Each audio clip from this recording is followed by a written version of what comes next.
Alright, let's now talk about feedback. You may have heard of that classic story where somebody took the output of the Minimoog and plugged it back into its input to create a feedback path, and that led to some really interesting distortion tones.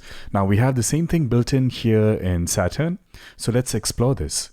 So I'm back to the default setting. I'm using a different sound here. It's a drum sequence. Let's try a different distortion algorithm. Let's go with warm tube.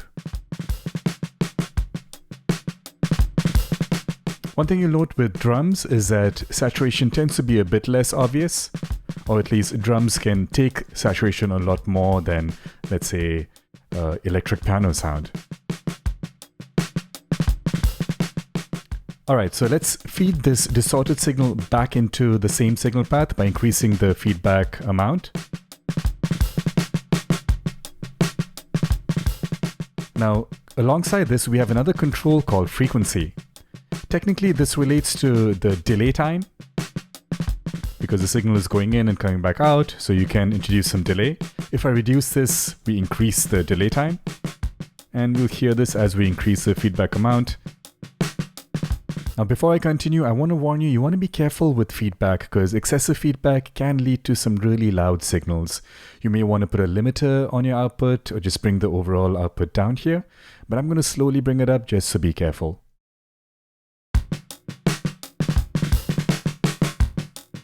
Now, if I bring the mix down, so that's the clean signal, and that's the signal with the feedback, and you can hear kind of a doubled effect. I can even turn this off here.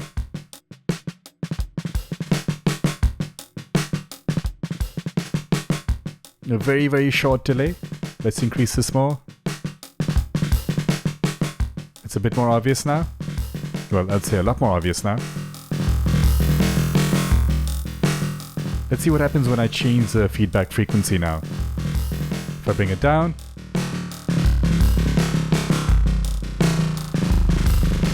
It's a pretty cool effect. But at this point, you can actually hear the delay repetition. But if I bring it up,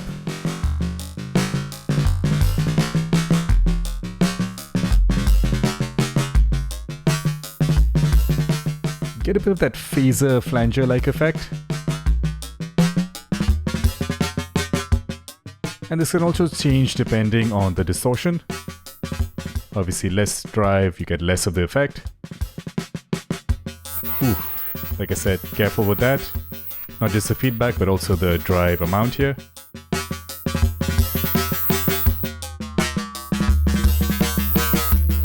Some really interesting creative processing possibilities here. Let's try a different algorithm. I'll go with saturation, maybe heavy. I'm going to tone this down because it's a lot more aggressive.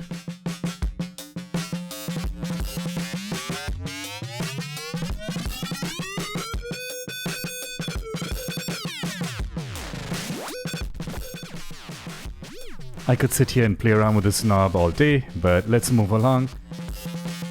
I want to talk about another control over here, this feedback button. Now, when the signal is stopped, the feedback signal gets muted. But over here, what we can do is we can let that ring through. Look at that.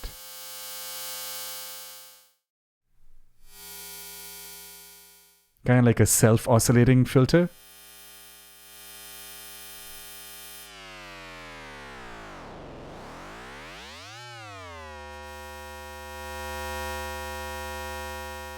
So as you can hear, we're just hearing the feedback signal. Now let's bring in the drum sound.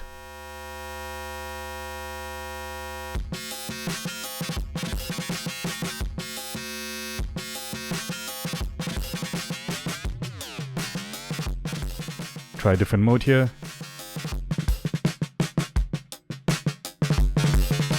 I like this.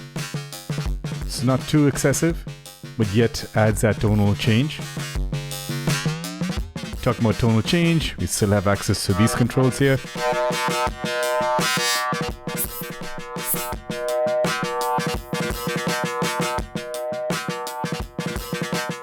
Everything seems to be a lot more sensitive now because of this heavy feedback.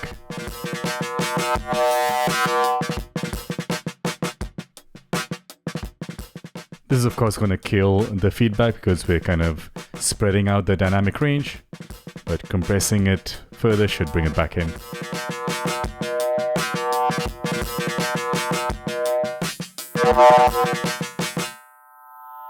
Alright, let's stop that so it doesn't ring through like that. Now keep in mind, as I said earlier in the previous tutorial, if you find a really cool setting, you can always save it as a preset just for that one individual module.